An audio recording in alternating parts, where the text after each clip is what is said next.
Hi, my name is Mary Beth Gilliam, and this is the Outperform Cancer podcast, where we discuss anti-cancer strategies found in peer-reviewed quality research. Most cancer care today follows a familiar path. One treatment, wait, scan, see if there's progression, repeat. But what if that model is fundamentally too slow for disease that evolves? What if cancer isn't a single problem that we need to solve, but rather a complex, adaptive system that needs to be continuously monitored, understood, and, most importantly, outpaced? Today's guest, Sid Sijbrandij, faced that exact reality. After going through the best standard of care at one of the top hospitals in the world, he was told the words that no cancer patient wants to hear. There's nothing more we can do. But instead of accepting that, Sid did something different. He stepped out of patient mode and into what he calls founder mode, applying the same principles he used to build GitLab to build a completely new approach to cancer. What he's created isn't just a treatment plan, it's a new operating system for cancer. One built on maximal diagnostics, rapid iteration, testing treatments in parallel, and continuously learning from every signal the body produces. In other words, it's a system designed to integrate many inputs, tame biological complexity, and stay ahead of an evolving disease. In this conversation, we break that system down, not just as Sid's story, but as a playbook that patients can start using for themselves. We talk about how to think about cancer as a dynamic system, what data actually matters and how to get it, how to evaluate treatments when phase 3 evidence doesn't exist, the role of cutting-edge tools like personalized cancer vaccines, and what you can do starting this week to take a more active role in your care. Because this episode is not about doing everything Sid's done. It's about understanding how to think differently so that you can make better decisions for yourself. This is a new operating system for cancer. Now let's get into it. Sid, welcome to the Outperform Cancer podcast. Thanks for having me, Mary Beth. Glad to be here. You've been very public about your diagnosis of osteosarcoma and the progression of your disease.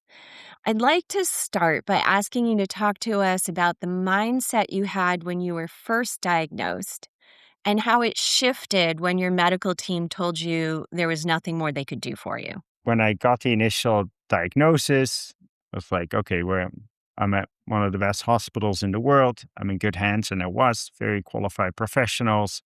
They had a plan. I said, just do the maximum, go all out. I want to get this cured. They went all out. I did all the standard of care, did everything that was in there, including 2 forms of radiation, all the chemo. And that was the mindset. I had one oncologist. He had a great plan, and I followed that. And when it was away for 1 year, and then when it came back, it was like, hey, we tried all the medicines that make sense. I don't have anything else I'd recommend to you. Maybe there's a trial. The osteosarcoma is a rare form of cancer. I have a strange HLA. There wasn't anything. And then it was like, oh, wow, I'm default dead now. But I learned, I did one single patient IND in the previous journey from a friend, my best friend actually, who had a biotech company. Over time, I started investing in this company. And then when I had the cancer, he helped me with looking beyond the standard of care, and we took the medicine that he developed. And that opened up my eyes, like, okay, there is something possible outside the standard of care. So when I was faced with the new standard of care was kind of done, I was like, okay, well, now it's time to look beyond what we can do. And I recognize you have to do that. No doctor's going to do that for you. You have to drive that either as a patient advocate or as a patient. And I quit my day job and started focusing on this full time.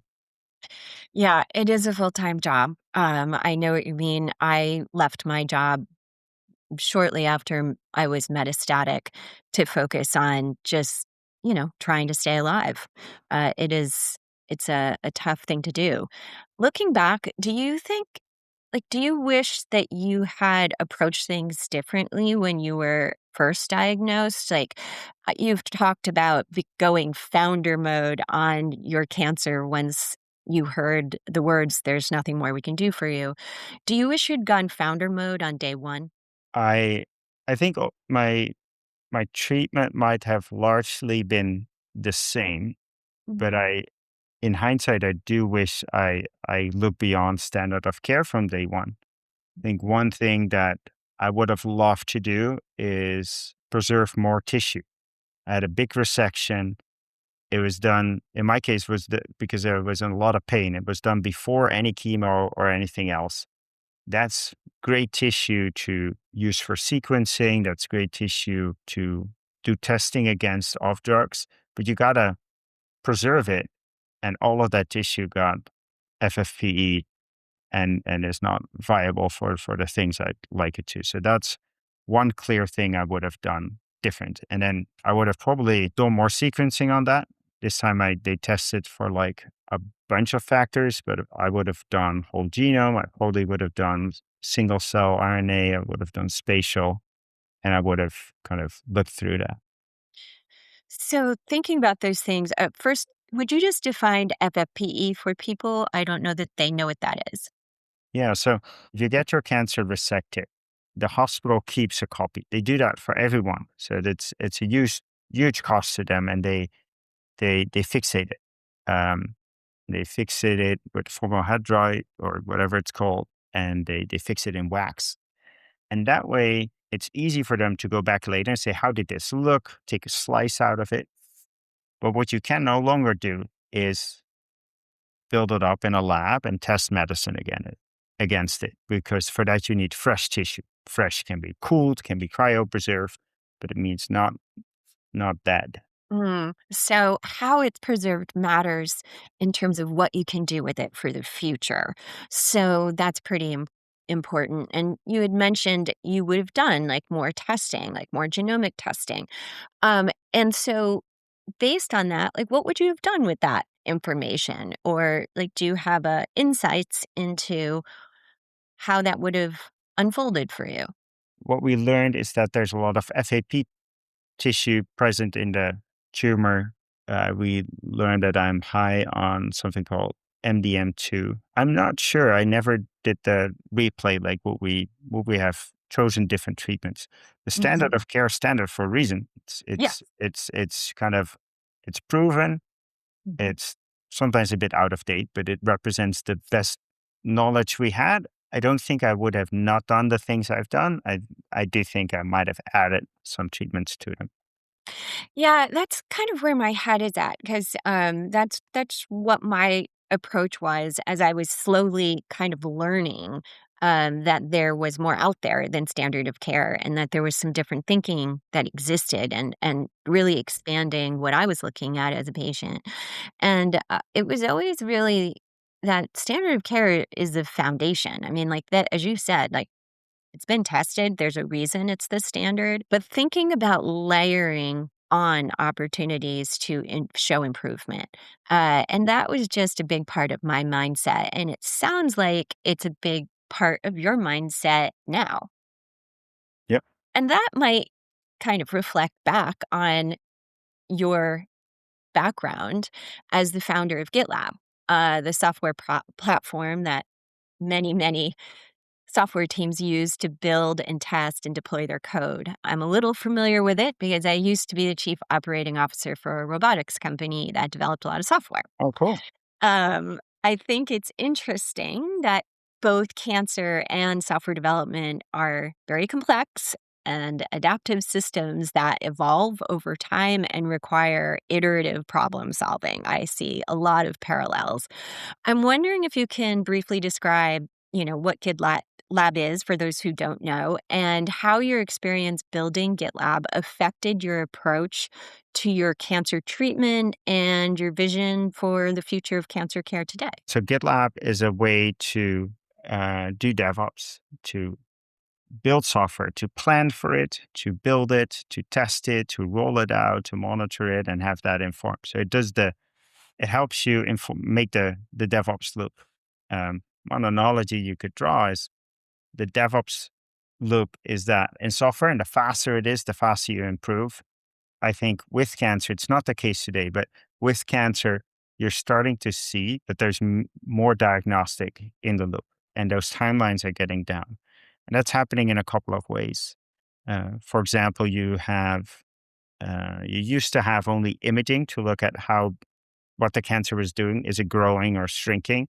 Now you have ctDNA test. And imaging you do every few months.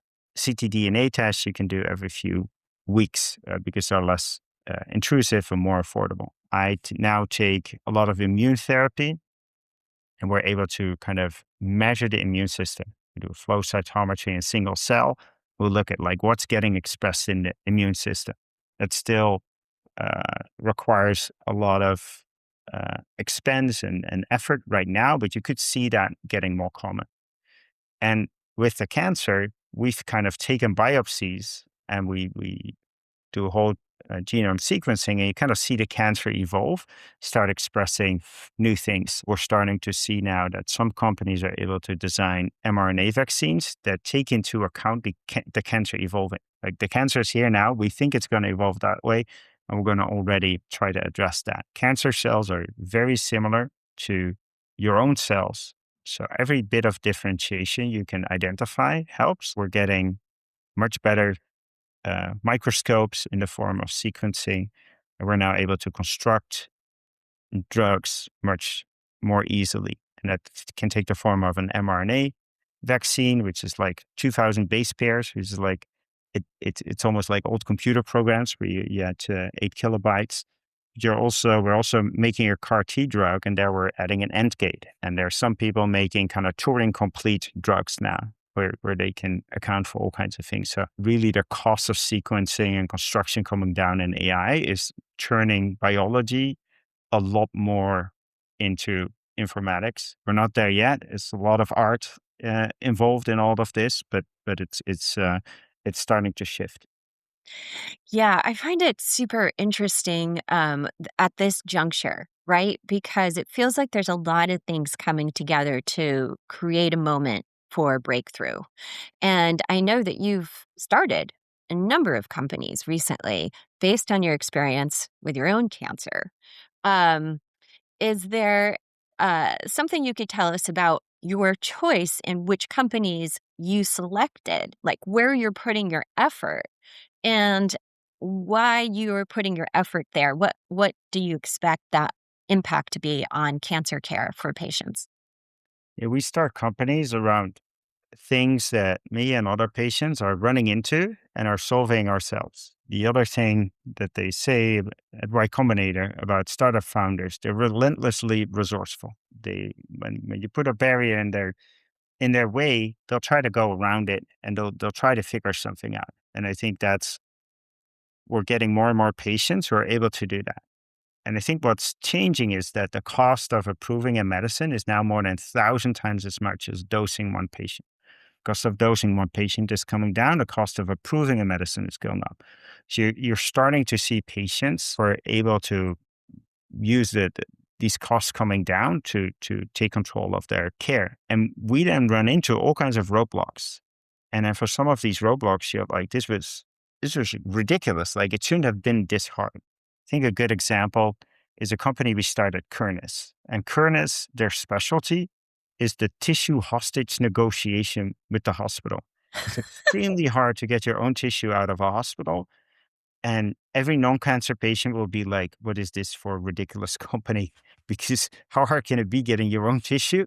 And every cancer patient will say, oh my goodness, I'm so glad this exists because I should really struggled with that. Mary Beth, I'm not sure about you, but do you have any experience with this? My experience was trying to get them to take seriously getting a tissue sample and holding on to a tissue sample. So it took them over 10 weeks to determine what subtype of cancer I had. And then we only had a core needle biopsy. And so I had said, please, let's do another coordinated biopsy. Let's get some more tissue Yeah. because I want to make sure this is fully sequenced. Yeah. And this was in 2020. So I will say, May of 2020 was not a good time in this world. The healthcare community had their hands full. So I just want to make sure I note that I'm very grateful for the care I got. But I was really adamant about trying to get more tissue. And they kept saying, we'll let you know if we need more. Don't worry. We've sent it off. They'll tell us. They'll tell us. Well, it took 3 months at that point for me to get back my yes. Pretty much. And you're waiting. You don't even know what You, you have, you don't whether you even have know. cancer, like how bad it is. What, oh my goodness. And when I finally got the answer back, they said, oh, we didn't have enough tissue, so we weren't able to do the test. But I told you to get more. Right. So you understand how Every what single happened. patient, same story. Yeah. As a cancer patient, it is ridiculous, but you need to run the tissue economy. You need to run the inputs, like get more, get it before I get chemo so that it's viable for testing medicines against it, things like that. You got to run the back end. What part is preserved? What part is cooled? What part is cryo preserved? What part is FFPE? And where does all of this go? What stays in the hospital? What goes to my own biobank? What gets sent off to the tests I want to do? It is crazy. And I did 3 biopsies where we got tissue, and 3 times I was not happy with the outcome. And we started this company, Kerners. It's run by a person called Bernardo, and he's doing an amazing job trying to help people with the negotiations by partnering with people in the hospitals who get it, because those also exist. And we're getting kind of learning effects. Like the more frequent we do it, the better we get at it and the more risk we're able to mitigate, which is very different than your person. You're dealing for this for the first time, and you can't imagine that something so relatively simple is so complex. Yeah. And tying this back to what end, I I in my gut understood that if we didn't understand what was going on in that cancer, then I wasn't going to be able to pull it apart and see what else I could do on top of standard of care. I was doing it not because I thought I was going to have something different than standard of care. I thought it was a great idea to use those drugs. And certainly it was because, I ended up having a super response to it. But I knew that the data, that the information was going to be valuable to me long term. And I couldn't get anyone in my orbit, in my medical orbit, to plug into that with me. It was, they really felt like, well, I don't know what you have to worry about. We have drugs for you. You're all set. Yeah, So, it's insane. They cancer. You're in this kind of competition with the cancer. Cancer is trying to grow. You're trying to prevent it. It evolves over time. And they treat it like a one-off, like we know what the next drug is. Well, that's cute, but I also want to know, like, if it keeps growing, what the next one is. And just the simple concept of a therapeutic ladder, like if it progresses, what are we going to do? Patients have to push very, very hard and come up with a lot of their own input to even agree to a therapeutic ladder with their oncologist, which is surprising. it is surprising. It is surprising. And again, this was kind of in my core. I just kind of believed this. And as I've learned and researched myself, I've expanded my knowledge, which is we need to understand the drivers for the cancer in totality.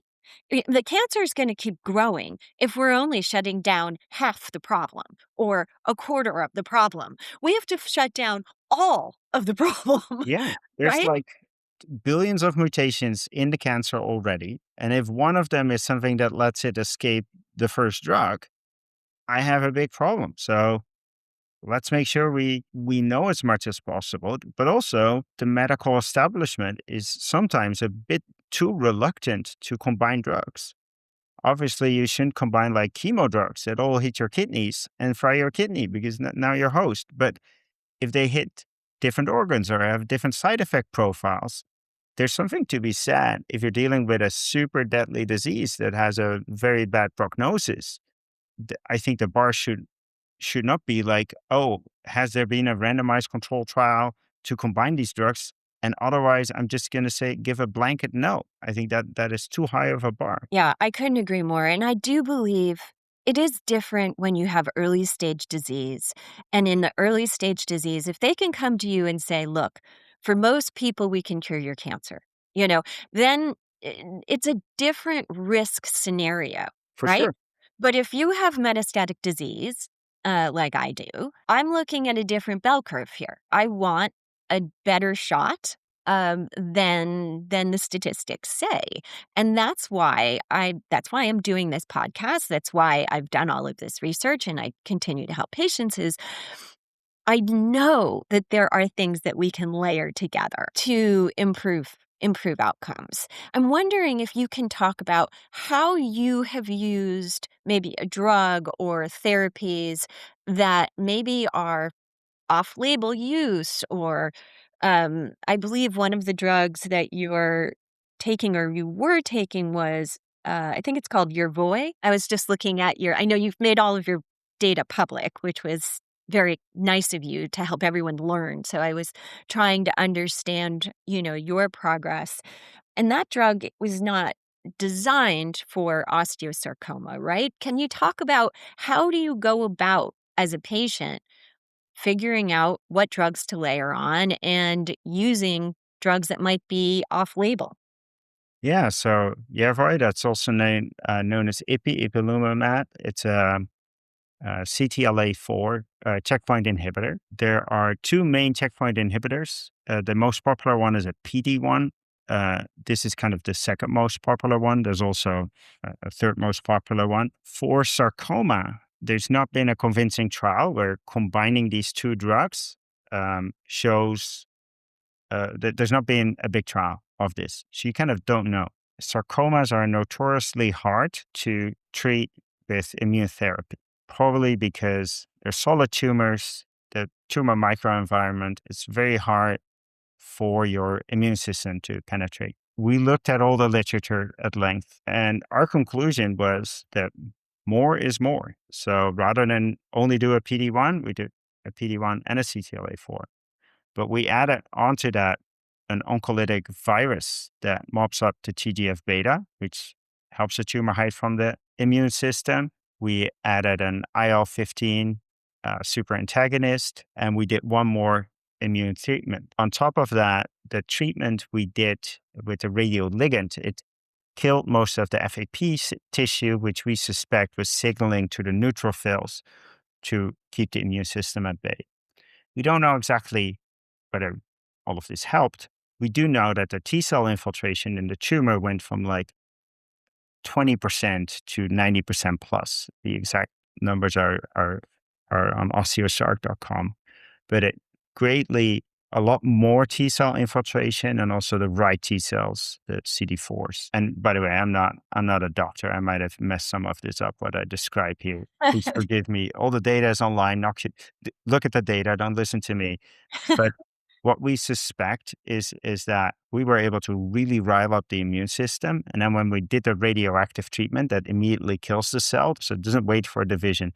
It goes kill the cells immediately. That might have turned it hot to the immune system. I think if you look at the standard of care, the odds of dying of the cancer are 2-3 orders of magnitude higher than dying from the treatment effects. As a patient, my preference is to die from the treatment. It's a much better way to go than dying from cancer. I think that's not everyone's preference, but I think 2-3 orders of magnitude is very far off from what probably would be desired by most patients. And I think that the system is failing metastatic cancer patients in a massive way here. Yeah, I couldn't agree more. My attitude is the same, which is I'd rather go down fighting it. I'd rather go down trying and feeling like I haven't applied the best logic I possibly can. Um, just I wouldn't be satisfied with that. You learn a lot in your lifetime, right? And there's a lot that is free for knowledge out there. And now with AI, everyone has access to this kind of knowledge. When I was first starting out in 2020, the first anti-cancer strategy that I was researching, it took me 2 months of researching. And I have a background in market research, and I'm pretty good around technical stuff. So, 2 months to read through all of the literature and understand what it was, what the dose would be, how this would affect me, what was the mechanism of action, how would it work with my drugs? Like, to understand all of that was months of work. And nowadays, you could do the same sort of thing in less than 2 hours with AI. You'd have to just know the For question. sure. So I think that this is something that's coming to a head as we're talking about technology and healthcare are really coming together to create some big change. And I see more and more patients saying, "What else can I do? What else can I do?" And the answer is there's more, but you need to know your data, right? You need to make decisions based on something, right? Solve a problem, but you have to understand what the problem is. Yeah, And that's the first challenge in healthcare that we were talking for about. sure. The Bible used to be in Latin, and now it's English. People are able to start reading it, and they don't like what's happening to them. They don't like that they get treated in a minimized liability to the hospital way instead of maximizing survivability. And the medical establishment has not been clear on what they've been doing, and people are starting to figure it out. Yeah, One document that I would like to kind of write and publish is a maximized survivability directive. It wouldn't be something that your doctor sends to you, but it would be something you bring to the meeting to indicate your preferences.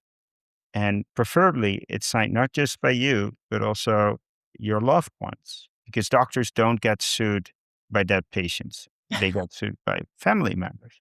true. And I think what made doctors comfortable in my case, that we came prepared to the meetings, we knew what we were talking about, but also my wife joined.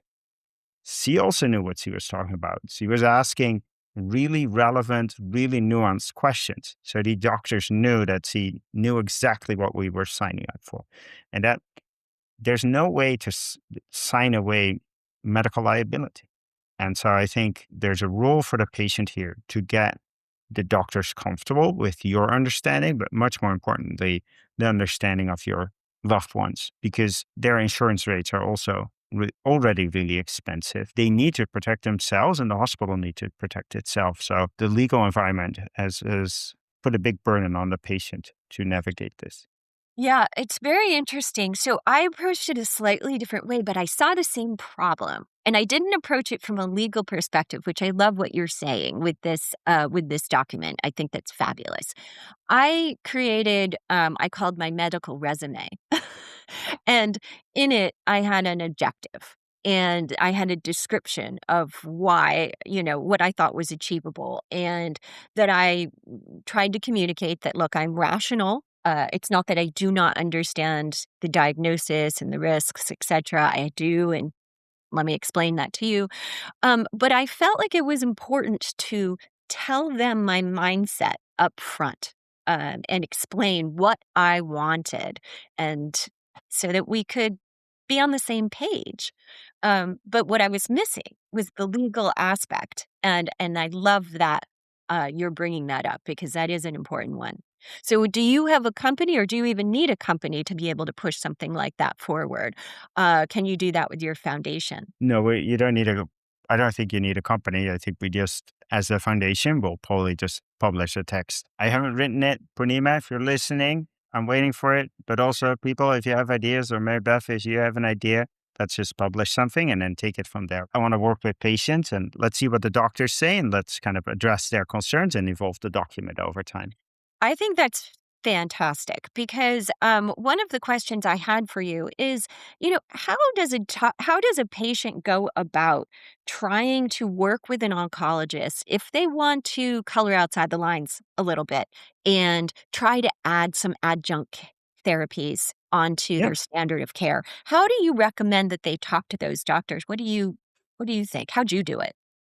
Yeah. So realize that it's an opt-in. Like you're never given a choice. There's not going to be some checkbox. The doctor's not going to ask you. You have to kind of figure this out online, maybe listening to this podcast or somewhere else, that there's something beyond the standard of care.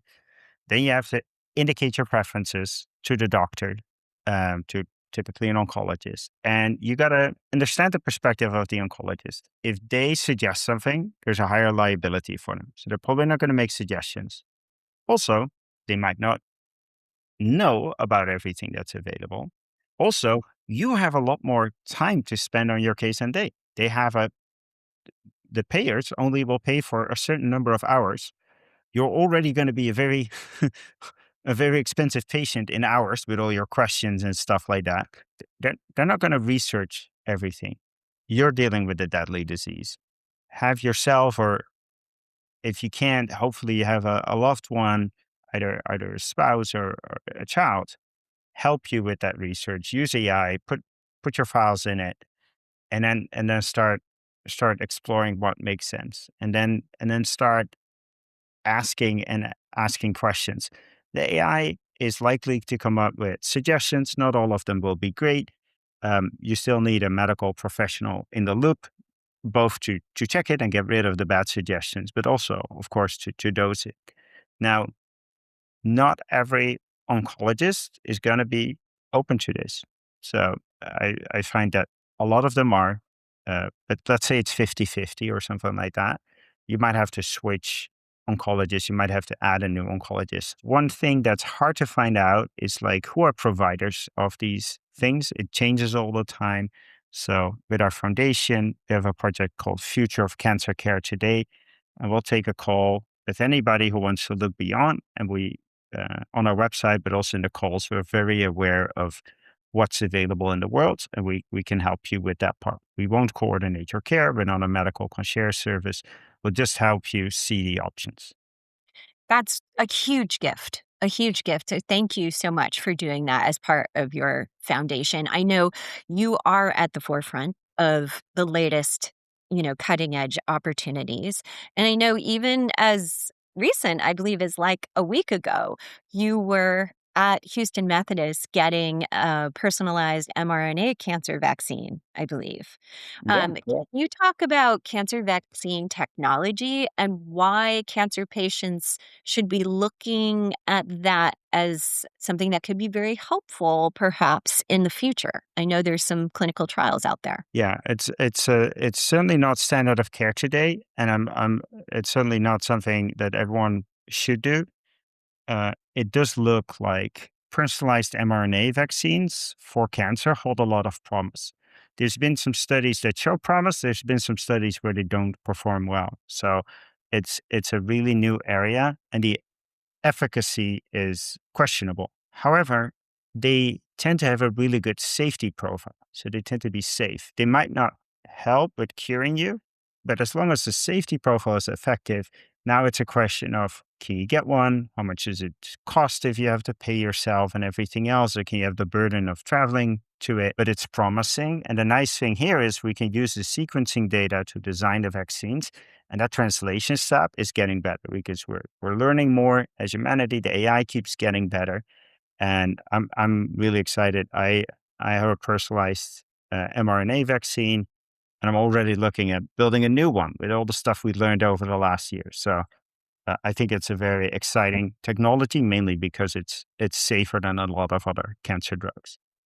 And when you say safer, I believe that you mean really two things. One is that it's not going to, you're not going to die from it. But two, also side effects. It doesn't tend to have many side effects. Is that true? Yeah, correct. Safer safety profile. So that's not dying, but it's also all the other things. For example, the immune checkpoint inhibitors, especially at CTLA-4 that can cause a lot of inflammation. I think typically lung inflammation, but all kinds of other pretty nasty side effects. The mRNA ones, vaccines on the margin compared to cancer drugs are very, very safe. Um, I got personally, I got fatigued, mild fatigue by one, but that's greatly preferable to some of the side effect profiles of some other things. So that's what's exciting. And the fact that this is one of the things that will benefit most from increased sequencing and AI that's available. Now, I want to contrast cutting edge cancer vaccines with something that's more old school. Do you also look at adjunct therapies that are things like exercise, um, your diet? Are you looking at your microbiome? Are you doing adjunct therapies in that realm as well, or are you just focusing on drugs and technology? No, the microbiome is probably really important. It's just that we don't understand a lot. I am measuring my microbiome and trying to learn lessons from it. I don't think there's been any major lessons yet, but we're just when I went founder mode, I decided let's do all the sequencing that's available. There's really good sequencing available now and imaging. So I'm trying to do all. So I'll wrap up with a closing question for you. Because I'm thinking about all those patients out there. They want to do as much of what you're doing as possible, since you have taken yourself from a point where standard of care said, there's nothing more we can do for you. And now you're sitting in front of me. And as I understand it, you don't have evidence of disease currently. Is that right? Yeah, correct Yeah. for 1 year. So, what are a couple of things that patients can do right away to help themselves to follow in your footsteps and to try to have better outcomes? Yeah. First of all, beyond standard of care, it doesn't make sense for everyone. And so if you have a cancer with a great survivability, a great standard of care, like you might not need to look beyond. Second thing, it might not be for everyone. It's a lot of extra time and effort, but also a lot of psychological stress because now you're taking responsibility for your own treatment. That's a life or death thing. For some people, it might actually be better to defer to someone else so they they don't have to worry about it as much. If you do want to look beyond, probably for a lot of people, cost is going to be a big factor. This costs of sequencing are coming down. So there's a provider now that does bulk RNA for $50. There's a provider now that does whole genome for $500. Problem is getting your tissue out and getting them to that to getting it sent. That is typically more expensive. The AI tools are amazingly affordable. Uploading your whole case data and then asking AI questions is an incredibly powerful thing you can do. Pushing for treatments in parallel where it makes sense from the side effect profiles. Sometimes that extra treatment is covered by insurance. Sometimes it's a generic, which is available at a doable cost. Talking with Future of Cancer Care today, it's free. Those are some suggestions to start looking at. That's awesome. And I will put in the show notes links to the Future of Cancer Care today so that patients and people who have listened to this podcast can go there and get some advice. And I just want to thank you so much for your time today and for sharing all of your information and your story so openly with everyone. We are learning from you and we are cheering you on in your own care and what you're doing. Thank you so much, Mary Beth. Thanks so much for this great conversation, and maybe we should continue it in the future. I would love that. Thank you. And now, an important announcement. All the information that was provided today was for educational purposes only. I'm a patient, just like you. I am not a licensed or accredited physician, therapist, or clinical researcher. All information provided is not intended as a substitute for the advice of a physician, therapist, nutritionist, or any other qualified healthcare professional.